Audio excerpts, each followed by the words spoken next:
Press the subscribe button and press bell icon for latest videos. नमस्कार दोस्तों, amazing point में मैं राकेश उपाध्याय करता हूं आपका बहुत बहुत स्वागत। जब आप एक नया फ़ोन लेते हो तो उसमें आप बहुत सारी चीज़ें देखते हो, प्रोसेसर भी देखते हो, रैम भी देखते हो, कैमरा भी देखते हो। लेकिन आज मैं आपसे बात करूंगा कि रैम कितनी होनी चाहिए जब आप एक नया मोबाइल खरीदते हैं तो, क्योंकि रैम आपके मोबाइल पर बहुत प्रभाव डालती है। अगर आपका प्रोसेसर स्लो हुआ तो हो सकता है स्पीड थोड़ी सी स्लो हो जाए, लेकिन अगर रैम कम हुई तो आपका मोबाइल हैंग होगा और कभी-कभी तो ऐसा हैंग हो जाएगा कि आपको रीस्टार्ट करना ही पड़ेगा उसे। तो इसलिए रैम सबसे पहली ज़रूरत है जब आप एक मोबाइल खरीदते हो तो। तो रैम का आप विशेष ध्यान रखें जब आप एक नया मोबाइल खरीदें तो। तो आज मैं आपसे बात करूंगा कि एक स्मार्टफ़ोन जब आप खरीदते हैं तो उसमें रैम कितनी आप लें। देखिए, आपकी ज़रूरत के हिसाब से है, लेकिन एक एवरेजन में अगर बात कहूँ, जो मिनिमम आपको रैम लेनी चाहिए आज, वो 4 जीबी तो होनी ही चाहिए। जो एंड्रॉयड का नॉर्मल ऑपरेटिंग सिस्टम आता है, उसमें आपकी 4 जीबी रैम तो होनी चाहिए। हाँ, कुछ वर्जन आ रहे हैं एंड्रॉयड गो, वो एक अलग लाइट वेट होता है, तो उसमें रैम कम चल सकती है, लेकिन हम सभी लोग एंड्रॉयड का नॉर्मल वर्जन ही इस्तेमाल करते हैं, चाहे एंड्रॉयड 10 हो, 9 हो। तो 4 जीबी रैम आप मिनिमम लो, 4 जीबी कम से रैम आप मत लो।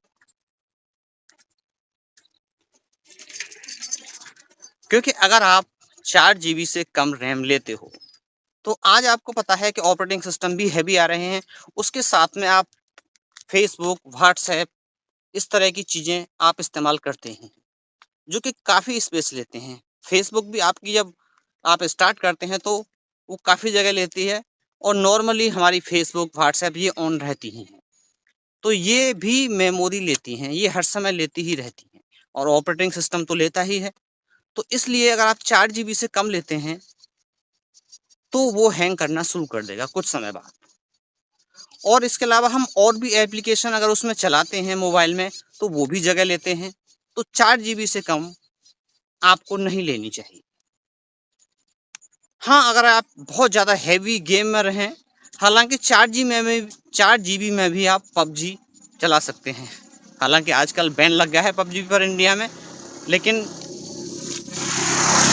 जो पुराने लोग जो खेलते हैं गेम, 4 जीबी में भी उनका काम चल जाता है। लेकिन फिर भी आप सेफ साइड लेके चलें तो 6 जीबी ले लीजिए। अगर आप हेवी गेमर हैं तो 6 जीबी में आपका काम चल जाएगा बड़े ही आराम से। तो रैम मिनिमम 4 जीबी तो आप ले लीजिए, चाहे आपकी रिक्वायरमेंट कुछ भी हो। एवरेज रैम की मैंने आपसे बात की, तो 4 जीबी रैम आप ज़रूर लीजिए मोबाइल में। और बाकी तो प्रोसेसर वगैरह आप ले सकते हैं। स्नैपड्रैगन का लें तो अच्छी बात है। बैटरी आप अपनी ज़रूरत के हिसाब से ले सकते हैं। स्क्रीन भी आप ले सकते हैं, एमोलेड लें तो अच्छा है। तो मैंने आपसे आज रैम के बारे में बात की। दोस्तों, बने रहिए हमारे साथ और भी ऐसी ही लेटेस्ट जानकारी के लिए। तो आज के लिए इतना ही। Thanks for watching. मिलते हैं अगले वीडियो में। Have a nice day.